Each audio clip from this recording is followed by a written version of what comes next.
परमात्मा के जय बोला। वो तो भैया आगे बस तो खाली बोल जय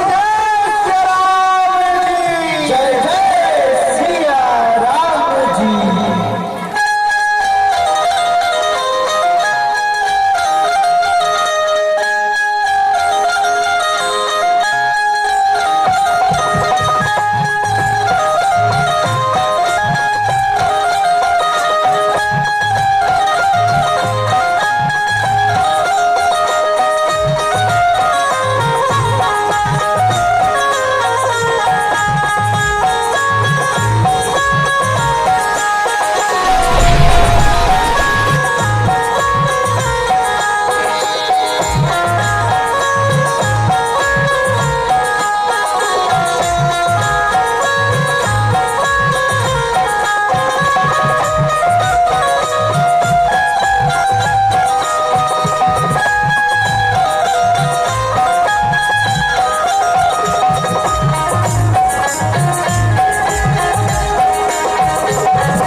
दुर्गा मैया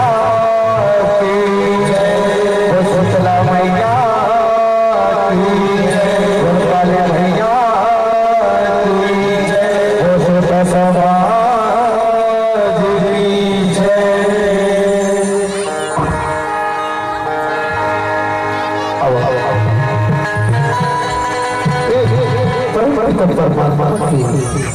ईश्वर में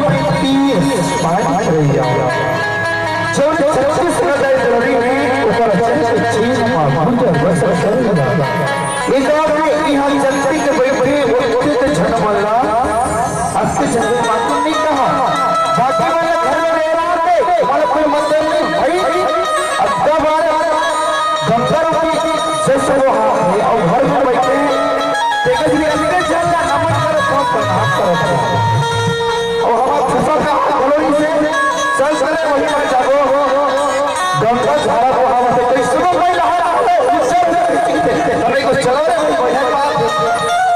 और वही समझ में हम मन अपन मन पर सुनो भाई लहा भाई करबो वही प्रकार ले अपन मन के विषय लेके हम मन पसंद और वही मन पसंद विषय लेके भाई बहन के माया ही राखी ही लगी रहेगा और भाग मानुष कर पावर सुंदर सब करेगा आज के गांव में ऐसे मिले हैं कि विषय मन पसंद बड़ा पुराण से राखी की कहानी बता के अवसर और ये कहानी का आज गांव भाई बहन कैसे बताना है ऐसे तो कहेंगे बड़े बड़े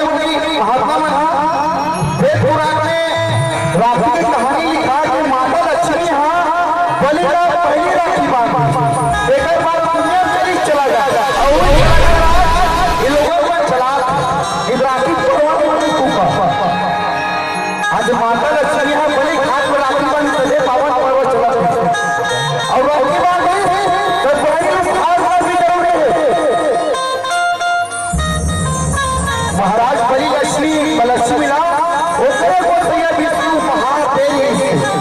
एक कथा में ऐसे बताए गए और ये कथा आपके बीच में पहुंचने की कोशिश कर रहा हूं। जय श्री राम जय जय श्री राम।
से